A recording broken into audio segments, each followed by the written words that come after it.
آئیے دیکھتے ہیں رمضان میاں کی کہانی۔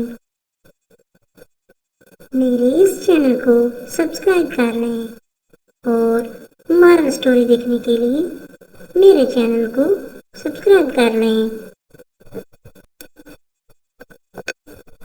جیسے جیسے عید کا دن قریب آ رہا تھے، رمضان میاں کی الجھن بڑھتی جا رہی تھی۔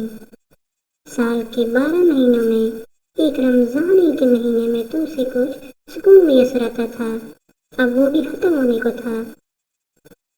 کچھ سال پہلے تک حالات اتنے دگرگونا تھے۔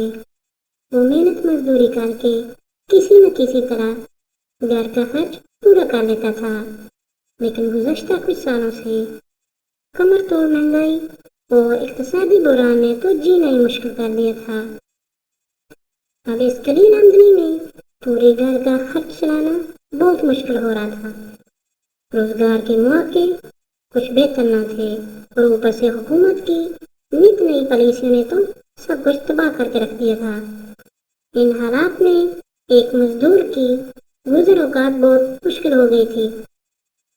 گھر میں ایک بوڑھی ماں، بیوی اور 3 بچے تھے۔ 6 افراد کے اخراجات کسی پہاڑ سے کم نہ تھے۔ بڑوں کو تو سمجھایا جا سکتا تھا، لیکن بچے ماننے میں کہاں آتے تھے۔ ان کو تو بس ایک ہی دھن تھی کہ عید آ رہی ہے، اب نئے کپڑے بنیں گے، گھر میں سوئیاں تیار ہوں گی، اوروں کی طرح ہمیں بھی عید ہی ملے گی۔ رمضان شروع ہوا تو تھوڑا سکون ملا تھا۔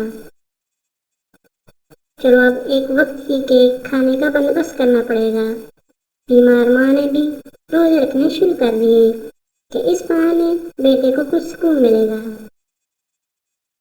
بیوی نے ان بچوں کو، جن پر ابھی روزے فرض بھی نہ ہوئے تھے، ثواب کا لالچ دے کر روزے رکھنے کے لیے راضی کر لیا تھا۔ اب صرف ایک وقت کے کھانے کا امکان باقی تھا۔ اس کے علاوہ بستی کے کھاتے پیتے لوگ کبھی کبھی افطاری کے نام پر کچھ پکوان اور پھل وغیرہ بھیج دیتے تھے، جس سے کچھ گزر اوقات ہو جاتی تھی۔ رمضان میاں سوچ رہے تھے عید آنے کو ہے، لیکن یہ مہینہ تو جیسے پر لگا کر اڑتا جا رہا تھا، بس اب آخری اشرا باقی رہ گیا تھا۔ رمضان سوچ رہا تھا عید آنے کو ہے، اب کیا ہوگا؟ بچوں کے کپڑے کہاں سے بنیں گے؟ گھر میں سوئیاں وغیرہ کا تو کوئی انتظام ہی نہیں ہے، اور آگے سے 2 وقت کی روٹی کا اہتمام کرنا پڑے گا۔ کاش کہ ساری عمر رمضان کا مہینہ ہوتا